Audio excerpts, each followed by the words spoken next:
guest in the studio so that you know I came in with authority this morning. Now, my guest on the program is Mr. Akinwoko Akinola, who is passionate catalyst for change, who has mandates to increase the quality of parenting and the methodology of African children, as well as families into greatness while maximizing their full potential. He is an accounting graduate from the Federal Polytechnic in Laru, Ogun State, Nigeria. He is also a member of Nigeria Institute of Management Chartered, and is a fellow of Institute of Management Consulting. Already has some works being attached to him. Mr. Akinwoko has a practicing certificate in public speaking, business consulting, childcare, parenting and family advocacy, and also child consulting. He is a Generation Z facilitator, certified from Growing Leaders Atlanta University. He has a lot and lots and lots. If I'm to start reading, you're wondering, okay, so this is one person, but he's an all-encompassing of knowledge, especially when it comes to child and family protection. Mr. Akinwoko, welcome to the program. Good morning, Madam Dayo. All right, so you have to help me speak up a bit so that we can hear from you. Good morning, Madam Dayo. Yes, great to have you right here in the studios here. All right, like I said, our topic of discussion today is looking at the roles of fathers in child protection. And we're doing this to also celebrate Father's Day tomorrow. It's always been said that fathers only have... We have started the celebration 3 days ago. Okay. So we want the hashtag fatherhood. Okay. To have more than, views or trends, more than hashtag motherhood. So a few days ago, I was checking it through the internet and I look at it that hashtag motherhood had 24 million. Okay. Right? Trends. That's as against fatherhood. So what's the one for 12 million? 12 million. I mean, that's not encouraging. Well. So we don't really appreciate fathers for what they do. No, not that. We appreciate our fathers for all they do. It's just that there is no way you can compare a mother's love. Somehow, it's just incomparable. And we can't just compare. But like you said, we'll certainly give it the whole push that it needs. It's still tomorrow. We still have about 45, we have 24 hours for us to celebrate it officially. And so you will get the required push that we need to celebrate. Thank you for that. But let's look at the roles of father in child protection. You as a father, how do we quantify? Are there words for us to quantify father's position in the family? Okay, fine. So, thank you for having me on this show. Last week we were here, today we're here again. So, and also I want to thank our viewers and to my listeners. We count you so worthy. And we appreciate everything that you're doing to keep this program going. So, there is not really a word to actually capture father's relevance, father's role in the home, right? Because the father's role in the home will keep evolving. So we can't really tie it down to a particular area. When we were calling, back in the day, they told us that the relevance of a father in the home is strictly around provision. Right? So a father has the money. When the father has the money and is giving the money, giving the children, also, they believe that they have really tried, not even tried, and we've done well. So when they were raising us, we had that consciousness. The way that make more relevance in the home is how bulky, how failed, my financial status is. And many of us then, we started going in that direction. And the only thing that we were looking towards was just to make sure that we worked hard. We have money. So, child protection, training, instituting values in children, culture, every other thing, then was not solely rested on mothers. So such that when the child does anything wrong in school, the father will always say that, please, you have to find time to go there tomorrow. My job is just to look for money and provide for everything. So that's why it's going to become, cultural and counterproductive for us to now pin a particular word to the role of fathers in the home. And that's why now we're talking about roles of father in child protection. Before it was never so, because everything is around the mother. Everyone now they have more traits than fathers, right? I wonder. So now we are now saying fathers should take that major role. The roles of fathers keep evolving, like I said the other time. So now when we're talking about roles of father in child protection now, so in our organization we have what is called a child protection and safety measure, right? That we script for every home. It's like a policy. And the chief superintendent, chief operational, right, of that policy is the father in the home. Because every child in the home sees themselves through the actions of their father. They see themselves through the actions of, so it is everything the father does that they want to do. So some children will even say that if my dad had not spoken, whatever the mom is saying is still not really effective. So they want fathers to always come into the front burner of this discussion or instituting this. So what will father now do regarding this? So when they come for this training, or maybe even in the comfort of their home, they consult that please script this for us. So that role of taking the leadership is about the leadership role.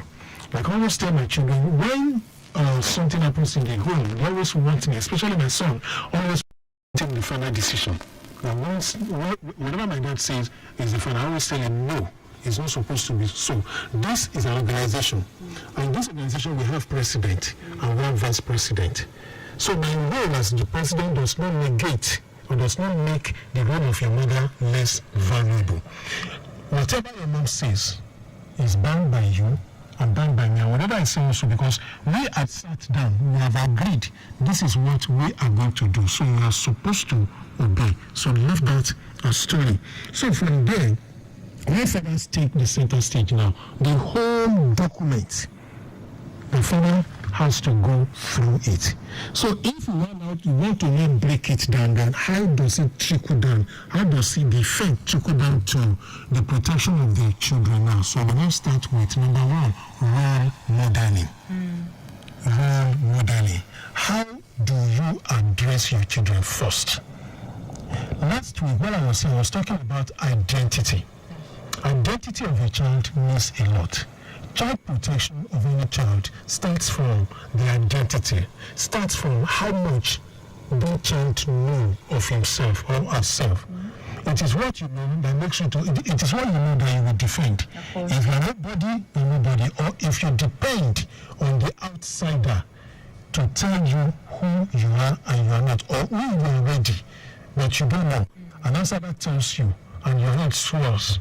So you're likely going to fall prey if the outsider is like a predator. If that outsider is an abuser or someone that can take advantage of you, because she has never heard or he has never heard anything of that identity before. So the first thing in role modeling is for the father to let every child in the home know their identity. And then how do you now give them the identity? By way of letting them know what does the family stand for. Who are you? Who is your family? No, before the family values, we're talking about perception code. So who are you? So in this family, if you've already given it to them that you are royals, now everybody in this family is royalty. Right? They will think in their consciousness that this is who I am. Not only somebody tells them, or if they go in this house, that we are nation builders.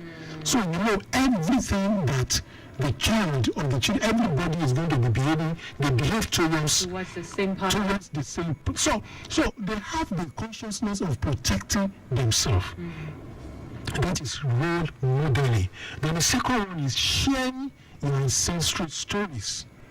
with your children. Okay, we'll come to that. Mega Traffic Radio 96.1 FM, SECURITY247 is the program you are listening to, and it is powered by Lagos State Government.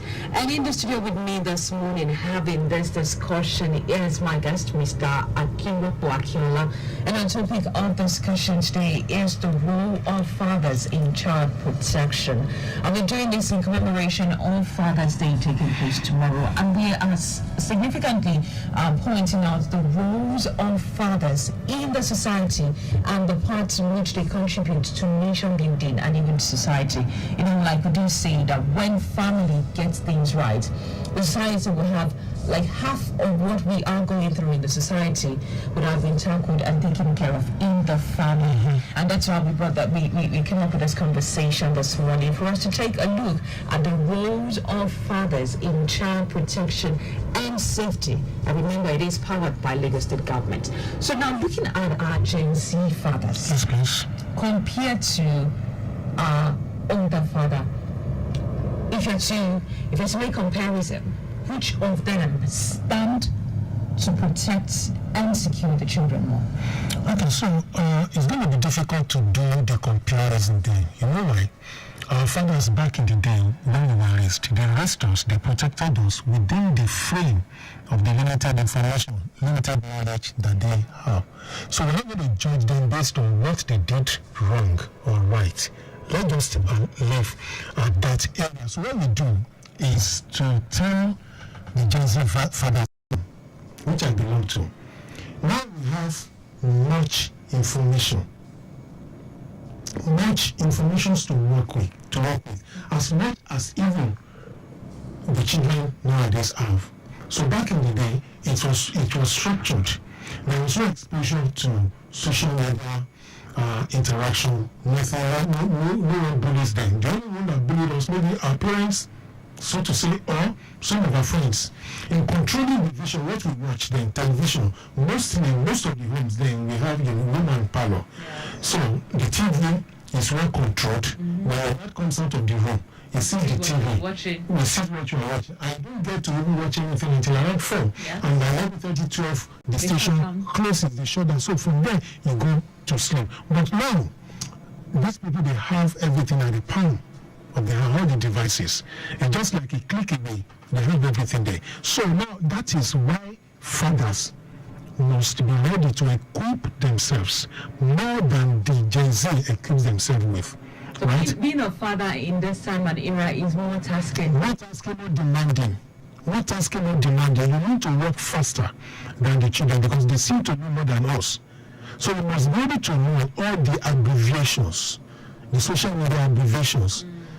So it's not enough to say, I want to protect my children against cyberbullying, all those stuff like that, sexting, and you want to seize the phone. Or you're saying, until a particular age, you're not going to give them the phone. Fine, I'm an advocate of God that until a child, maybe from age 12, you don't allow them to have access to smartphone.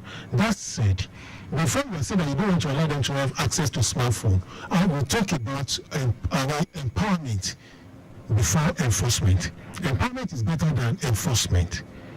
So when you begin to now say that it's when they become of age, maybe in 12, 13, now you can now hand over smartphone to them. But have you really empowered them?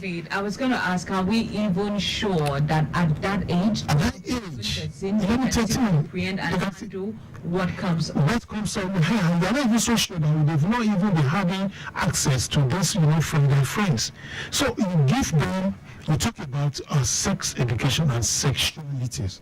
There are two different things. So we make them to realize, the importance of their body, and that's what we tell parents that every part of a child is private. Every every part of the body is private. Back in the days when they always tell us that it's only our penis or vagina, that is private. And another thing is your name them as it is. As it is. If you can say eyes is eyes, nose is nose. So what makes other parts special? But I don't want to mention it. Well, it's because of the way we have been born. back in the day, because they believe that when you mention it the way it is, maybe that thing makes the children Curiosity. But now, just let them begin. If you don't tell them, they have all those areas to ask.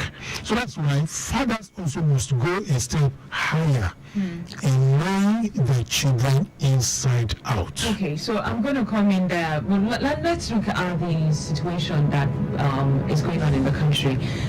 We say fathers should be involved in families, fathers should be involved in, inculcating knowledge into the children, but the economy is not smiling. Like, you're here for now, you're out, you're talking about what you believe, and some other fathers are also very much out there trying to get means of income, and then we still expect same father to come back and bring in knowledge to these children. How can this be balanced? And the second question I have for you is, now when it comes to the issue of security and safety for the children, how can the fathers be able to pass this knowledge to the children? Because the street is not smiling. The street is not smiling at all to a lot of these children. And when you're not street smart, sometimes the street can play on you. So you being a Gen Z father, how would you pass the knowledge of what the street and the society is telling to your child who is just going out there and connecting to the community? Okay, thank you. So let me start from the first one about the finance, right? So like I always say, when questions like this, and a question like this come up, I always tell parents that, okay, good, fathers going out early in the morning, 5 a.m., then you come back around 9 p.m. I salute your courage, right? So please keep doing it, but always find a way to balance it. So I'm going to split that question into two now. The first answer rather into two. The first answer will address those who are not married yet. Please, you are not married yet, right? Know what you want to do financially. I'm going to expand. You say, what's happening in the situation in the country now? It is not enough for us to fall back to children to begin to share. Don't you know what is happening in the country? Please give birth to the children You can take care of. you can take care of. Design your plan, Okay. your budget, everything in the next 2 years, 3 years, 5 years. This is what I want to achieve. Those were the mistakes people like us made in time past, because we got married because we knew we were ripe in chronological age. We were ripe that I'm already 30 now. What am I? Let me go for it. And you go for it, you now begin to plan. You didn't plan initially. So if you're still single, as a man, please plan before you allow a woman to come into your house and to begin to raise family. Plan. Okay, so let's move on to security. The people who are there, the people who are there, okay, let's move to security. Security now. So we tell fathers that please engage your children in age-appropriate conversation about sex and sexuality. Age-appropriate conversation. What do you mean by that? We're talking about from the moment they begin to speak, and that is on the average 2 years. Engage them in that conversation. Now, one of those things that age appropriate is this. Part of the ways for them to give them sex talk, to broach sex talk with them, is you sharing your past experiences with them. If you were not a virgin, if they didn't marry as a virgin, don't tell them that you married as a virgin. If you were at that type, on the street, that you are there, let them. But at what age do you let them know? That is what is important now. You don't begin to expose those vital information to a girl of 6 years old, And also, or 5. let's also take it to the boy child now with what is happening on the streets. Boys joining groups, doing all sorts, smoking and all. Yes, please. How will the father, ensure that he inculcates the right value into the male child, especially? We're not separating it, but the male child especially. How will the father pass that message about joining calls, about taking leads, about doing all sorts that is very much rampant out there? So just about 2 minutes to go. One of the problems that we have with our Generation Z, the teenagers joining all manners of forces outside the home, right, is because they are looking for acceptance. These guys are looking for acceptance. They want someone that will validate them. And these are the validations they didn't get at home. The fathers never validated them. I'm not saying that you validate everything just because you just want to make them happy. No, you let them know and you set boundaries. So because all these guys, we've dealt with them, we see how many people in that area, and they always tell you that when they entered the street or when they entered campus, they did not know who they are. So we see coming down to their identity. And somebody just told them that, okay, unless you belong to this, nobody will know in this society. They want to be seen around girls. They want to be noticed on campus. They want to be seen around, and moving with a big boss, a bigger boss. They didn't have anything within them. Acceptance, validation, identity, answers to what you have inside. So within it was barren. But now it's coming up. Now it's coming up. Somebody that tells you this is who you are, you don't look and say, wow, this is me.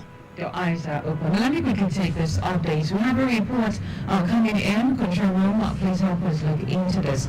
A report about an accident on the Third Mainland Bridge just coming in now, and says traffic is built up there. The person sent a message saying you should just avoid heading onto the island at this time. Control room will like to get an update on regarding that information that just came in. Again, we got a report about an accident on the Third Mainland Bridge. It says heading towards the island. Around control room, calling in. Just a minute. Hello, good morning. Hello, good morning. Hello, good morning. Yes, good morning, Stephen. Yeah, this is, thank you. Yeah, as regards the incident on the Third Mainland Bridge, yes, I can tell you that the three vehicles involved have been cleared off the road and victims have been assisted. And right now we have better movement on the bridge for people who are heading towards the island. Then beside that, around mile 12, we have traffic now, busy traffic. By under Kusofe pedestrian bridge, we have a broken down SUV jeep there, and that has compounded the traffic situation there, backlogging also Woody Onirin, as I speak to you, especially on the service lane. And also from Lille, inward my 12 here, we also have a busy movement right now. So motorists to beware of this, but there is no cause for concern as our men are already all over the place directing traffic. So that's the situation. Thank you so much, Stephen, for the update. Appreciated. Lagos Traffic Radio 96.1 FM reports coming in about the gridlock being experienced on the island. Now we're told that the vehicles involved in the accident have been taken off the road and number of sick gradually returning. Also, we got to know that from Mount 12, it is a busy movement if you're going towards that area. Koshofel is also busy if you're heading towards that location this morning. Owoduniri is also quite busy, linking up to Lille, connecting Mount 12. That access is totally busy, but we have officers on ground doing the needful. Our SECURITY247 on Lagos Traffic Radio 96.1 FM. Mr. Whipple, we are out of time, but just in 30 seconds, your last word for fathers as we celebrate them. So I want to celebrate every father, listening to this, or they will still be watching this later. I want to admonish you. Keep fighting. But there's something that you must not forget to do. Please, when you think that you lack competence to do certain things, especially about child protection, how to prevent some, others predators around your children, please go for the knowledge, because you can't do beyond what you know. Go for the knowledge and you'll be better for it. Right, thank you so much for coming into the studio this morning. I wish we had a lot of time for us to have extended the conversation. Maybe we would proceed with this next week, hopefully. But that's been our show on SECURITY247, powered by Lagos State Government. Appreciation to our president, of course, President of CCP, Richard Amua, for creating this platform for us to always come here and have great conversation. And we also want to appreciate our executive producer, Mr. Dayo Anthony, for giving us the platform to always come here and connect with Lagosians when it comes to issue of security. And so Victor Atari, at our programs, thank you so much for always supporting with everything that you can support us with. My name is Mr. Dayo Anthony, and hopefully I will be here next week, or Richard Amoa would have resumed for another engaging and interactive topic of discussion regarding security and safety. So we come your way again, keep being good, and remember, always remember that this program is supported by Lagos State Government. Have a wonderful weekend. God bless you. Have a fantastic time.